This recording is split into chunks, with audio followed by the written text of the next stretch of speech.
The Jewish Passover festival is deeply rooted in the events of the Exodus from Egypt. If you read that story in the Hebrew Bible, you discover a word that occurs again and again and again. The word is remember. Remember the night you put blood on your door. Remember when the angel of death passed by. Remember when you left Egypt. Remember when you were camped on the shore of the Red Sea and the Egyptian army was coming in the distance. Remember.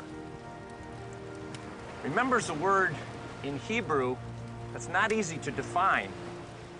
It implies an intense focus in a way that will allow that memory to shape you as you think of it, as you reflect on it. Jesus was a Jew. And so the end of his life was a collection of incredible teachings, unbelievable sacrifice, all focused on that ancient Jewish celebration of Passover. And he too said, do this to remember. Come, let's walk those last few hours with Jesus as he celebrated the Seder and then left and went with his disciples to a night of watching.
We're here today at the place called the Bible Times Center to look at one of the most significant links between the Hebrew Bible experience of God's people, Jesus, and the people that are in him.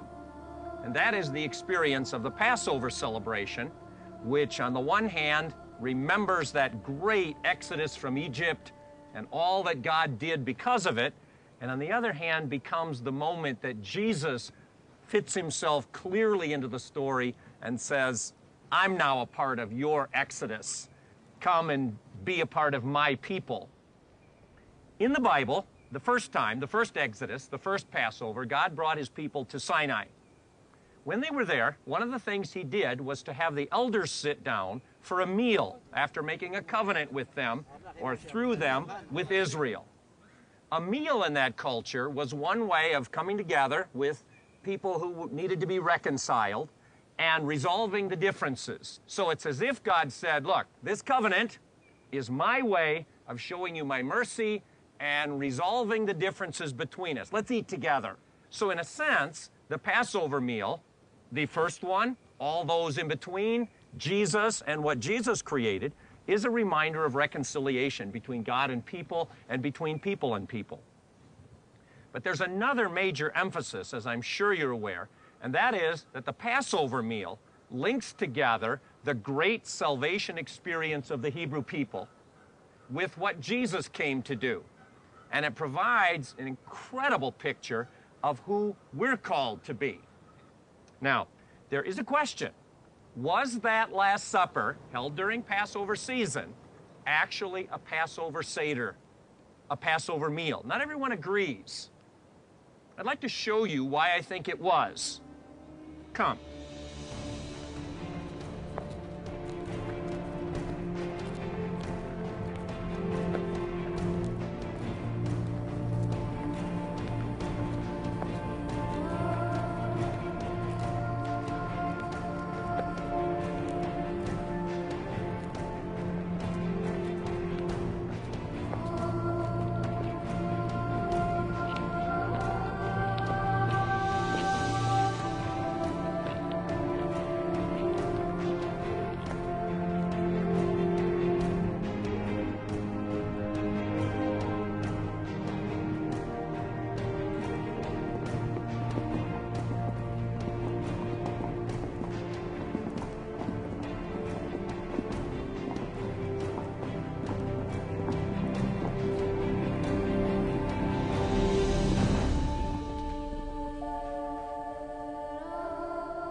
Let's talk a bit about what that Last Supper was.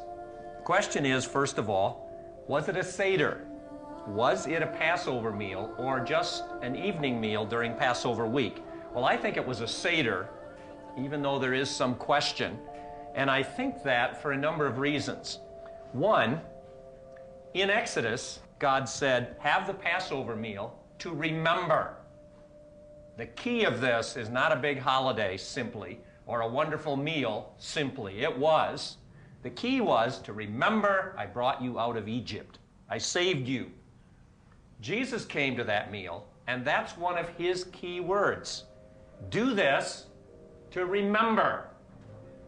And I think that suggests that the Passover, the Seder, would be the best place to picture remember, because that's what it's about. There's another reason. Notice the matzo. And the trays in front of you, we have matzo, which is unleavened bread. Leaven in the Bible represents sin. So God said, when you leave Egypt behind. So no leaven at that meal. None at all. Not even in your houses. So obviously, you use the bread that represents what God asked. And since Jesus is going to make this the picture of his body, it makes perfect sense to have unleavened bread. So that's first. Second, in Jesus' story, wine is mentioned. And more than one cup of wine. One before the meal at least, and one after the meal. And the wine is blessed. Things that were done at a Seder. So again, it sounds a bit, maybe quite a bit, like a Seder. Third, at the end of the meal, Jesus and his disciples sang a hymn, which is exactly what they did at the end of the Seder. And there's no record they did that at the end of an ordinary meal. Now, it's possible, but it sounds again like a Seder. So for at least those three reasons, I think the writers are trying to say to you, this was a Seder. But probably the most convincing reason is the Bible says they reclined. In the Exodus story, God said, eat the meal standing up. But eat the meal standing up because you got to be ready to leave. They left, and when they got to the Promised Land, they began to say, look, we're here. God has given us what he promised. We're in the land of rest. So it began to develop that at the Passover you recline.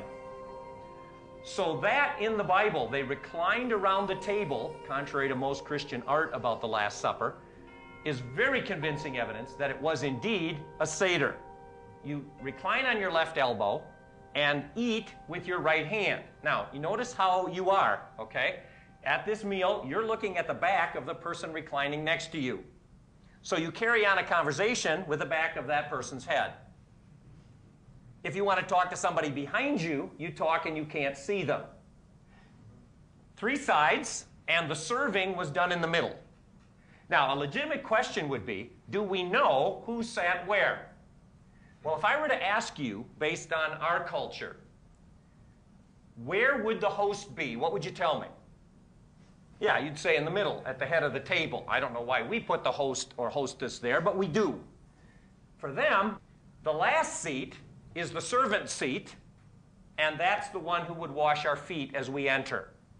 Probably normally be one of the members of the family of the household, because there's a high honor in serving someone. So it's not a dishonor, but that's the foot washing position, the servant seat position, and everyone else would find their places. Now, what's interesting to me is in the rabbinic world, there was discussion about who should sit here. Well, obviously, you put the rabbi here. Who's next to him? How do you decide who's honored? How do you decide who's last? And they discussed and debated. Should it be the oldest to the youngest? Should it be the wisest to the learner? Now, a legitimate question would be, do we know who sat where?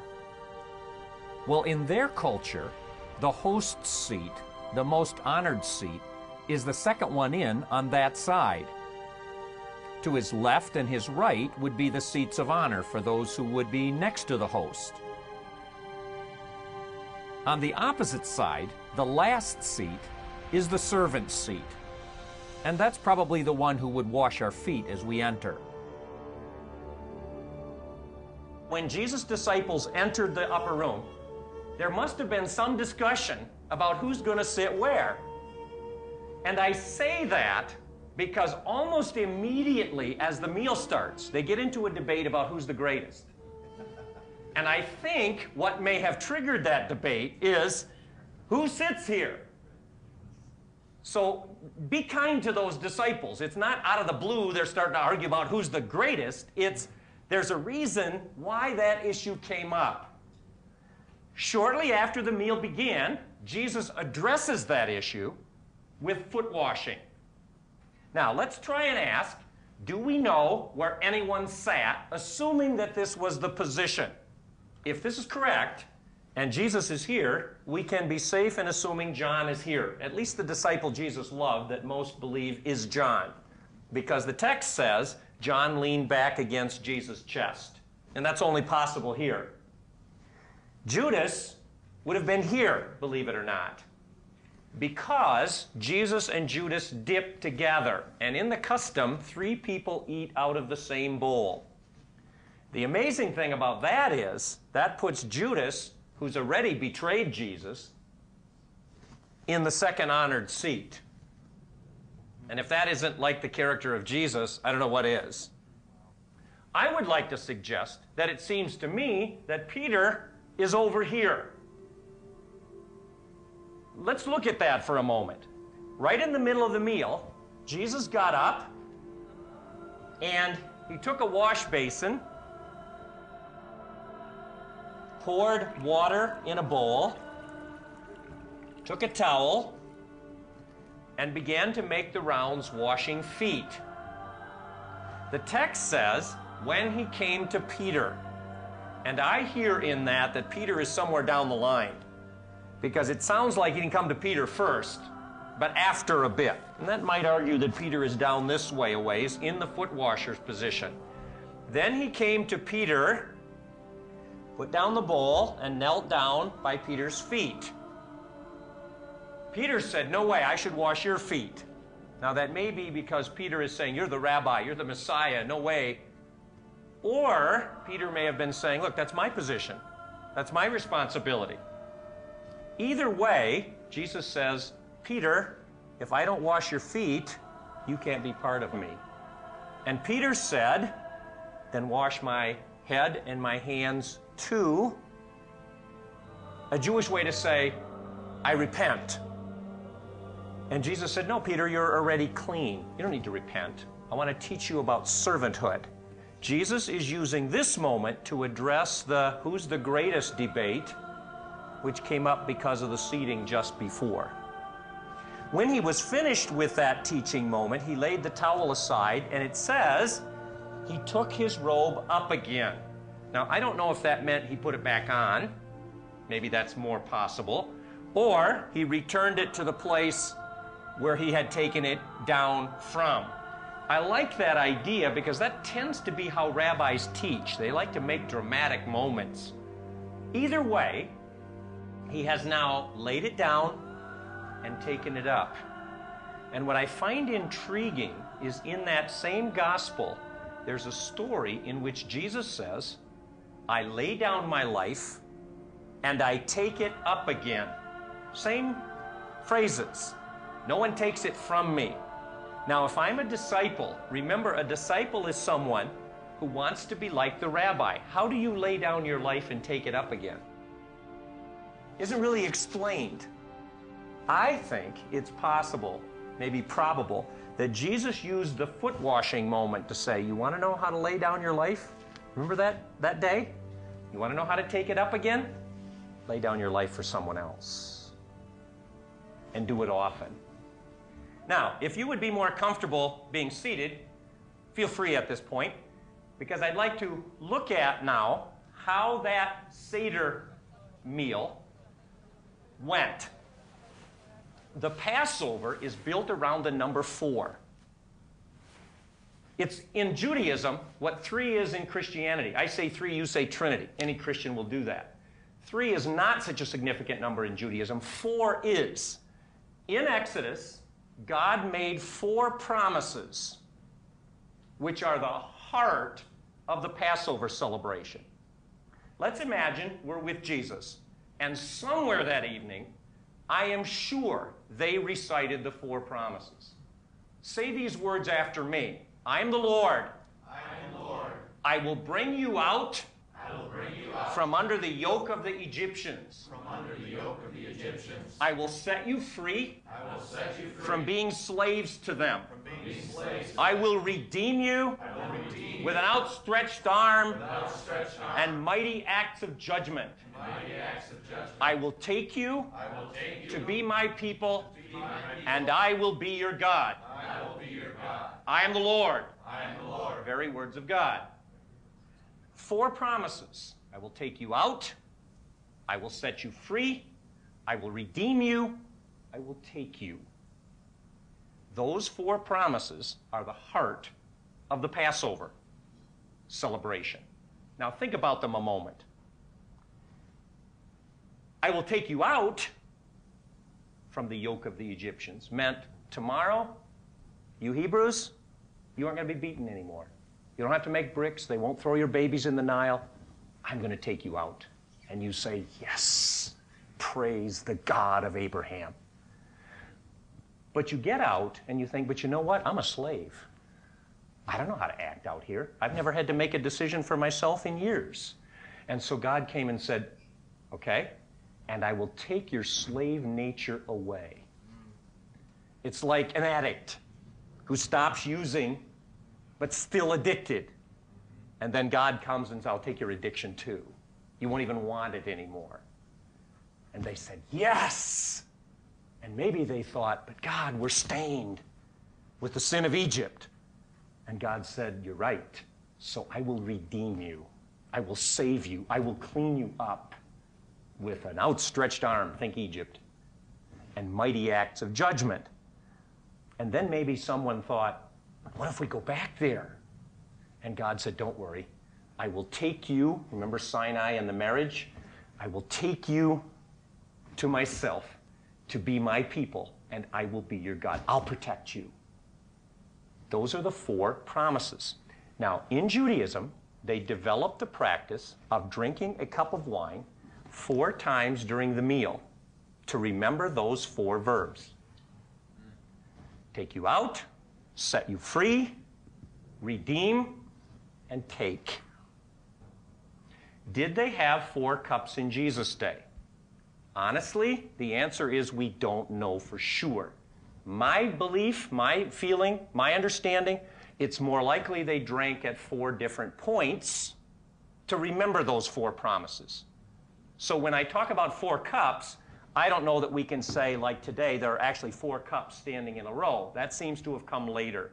But certainly the idea that you drink a sip of wine at the point you remember the 4 promises can be argued much earlier, even in Jesus' time.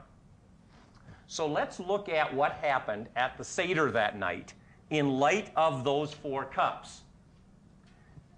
Picture the disciples, and we've put all men around the table because no women are mentioned, and I don't believe they were there, but at least they aren't mentioned. Picture the disciples reclining around the table. You would begin, of course, by saying, Hear, O Israel, the Lord is our God, the Lord alone. Love the Lord your God with all your heart, with all your soul, with all your might, the great lesson of the Exodus. And Jesus may have added, love your neighbor as yourself. Then you would begin the story, maybe by memory. You start out with that story, and you come to the first promise. I will bring you out from under the yoke of the Egyptians. And your eyes flash. Yes! God is going to bring us out. And at that point, the host would bless the cup the first time. 1 cup, 4 cups, I don't know. Now, the blessing almost certainly was there by Jesus' time. And we know that because the blessing was decided based on a debate between Hillel and Shammai, and it was resolved in their lifetime. And that's before Jesus' time. So the blessing went like this. Blessed are you, Lord our God, King of everything, for giving us the fruit of the vine. Now, that seems to me to be the cup mentioned in Luke. Jesus takes a cup that he does not turn into the Lord's Supper, and he blesses it at the beginning of the meal. Then we come to the part where we say, I will set you free from being slaves. And just before you start eating, there's a second cup. The cup of being set free from being slaves. I don't see it mentioned in the Bible. Maybe they drank at that moment and went, yes, I hope it's the Romans this year, but praise God, we were set free from the Egyptians. At that point, the meal begins. And the meal begins with a dipping. Now, in the book of Exodus, there are 3 things required at Passover: lamb, bread, which we've already mentioned, and bitter herbs. The bitter herbs to remind you of what it was like to be in bondage. I think, if you look in your text, it seems to me that that's the moment at which Jesus chooses to address the issue of his betrayal. So the dipping becomes the dipping in the bitter herbs. And I see him blessing the cup and saying, he will set us free from being slaves. And they're going, yes, that's awesome. And then Jesus said, yes, and one of you is going to turn me over. I don't think they immediately thought, well, it can't be me because I haven't seen any Romans. I think they thought they would slip up somehow. And they began to say, is it me? Is it me? And Judas asked, is it me? And Peter said, John, ask him home. And Jesus said, it's someone who dips with me. And I think he took a piece of bread, which in their world was the silverware, and he dipped into the bowl of bitter herbs and gave it to Judas.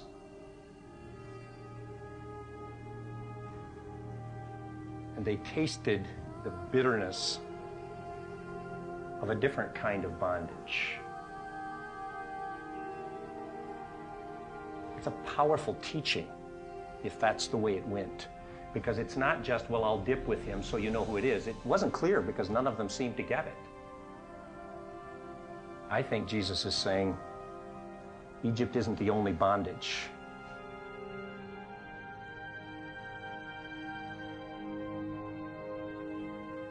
And then comes the meal. Still the second drinking, now the meal.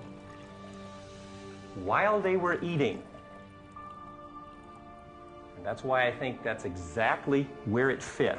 While they were eating, Luke says, during the meal, Jesus took the matzo and said, this is my body. Now, there's so much teaching in that, we couldn't live long enough to unpackage it. But at least see the stunning moment where he takes something out of the Passover, not to end the Passover, but to say, if you want the picture, put it in the Passover. I think it's a great instruction for Christians to use Passover to help to understand what Jesus said. This bread that represents your deliverance from bondage, this bread without yeast, this sinless bread, this bread, today it's striped and wounded. I don't think theirs was, but at least I see this bread is my body, my sacrifice, my offering. Eat it, all of you. Remember me. And every time from then on, they had Passover and had that unusual taste of unleavened bread. They remembered.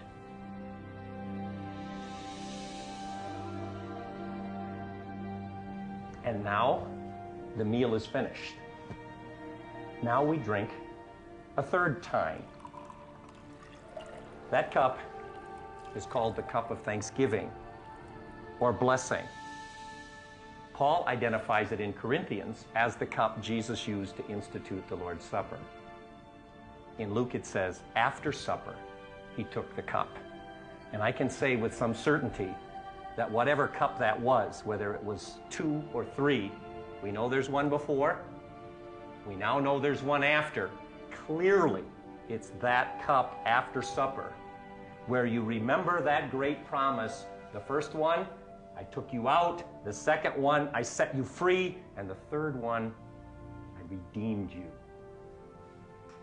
And Jesus took that third cup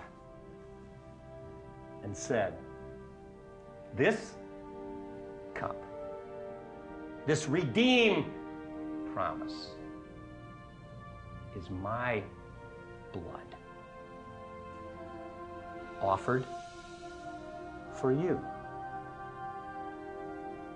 And he made a renewal, a new covenant, tying together Noah and Abraham and Moses and David in him. Drink from it, all of you.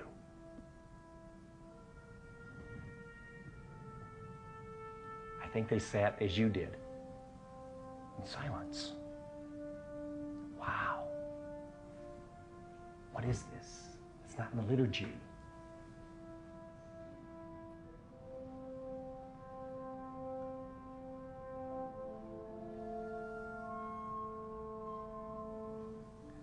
The blood, he said, is poured out for many.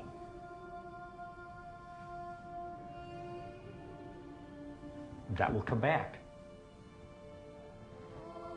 I think as they sat in silence, they waited for the last cup.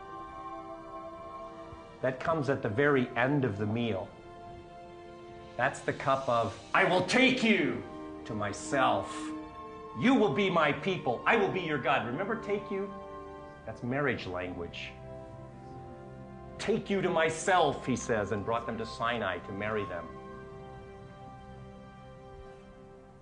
And they waited for that cup, the cup of protection. But Jesus had said, I'm not going to drink again until I drink new. But Jesus, that night in Egypt, the Red Sea's ahead of us. Pharaoh showed up with 600 chariots. We needed God's protection that night. You sure you don't want to drink? I will not drink again. But Jesus, you said one of us will betray you. I heard the Sadducees are plotting. There's Romans out there. Are you sure? I will not drink again. And in some profound way, this rabbi, this Messiah, this Lamb of God, left the Seder without drinking to God's protection.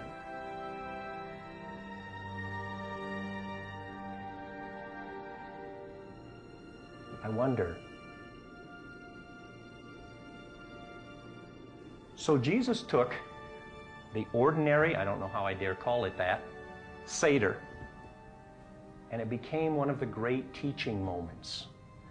The bitter herbs, now not only the bondage in Egypt, but whatever your bondage is. Eat bitter herbs this year and realize how terrible bondage is, whatever form it takes. The matzah, now not just bread without yeast, but now the manna from heaven. I tell you the truth, unless you eat my flesh and drink my blood, you have no life in you. Whoever eats my flesh and drinks my blood lives forever. If you go back to the first Passover, they were all standing. And when they finished the meal, they waited. The destroyer would pass that night. Hopefully they had blood on the doorpost. But I think after 1,000 years of that, most Jewish people thought, when the meal's over, Passover's over. But for Jesus, like the ancient Hebrews the first time, Passover had only just begun, because the destroyer still walks. Come, let's go see.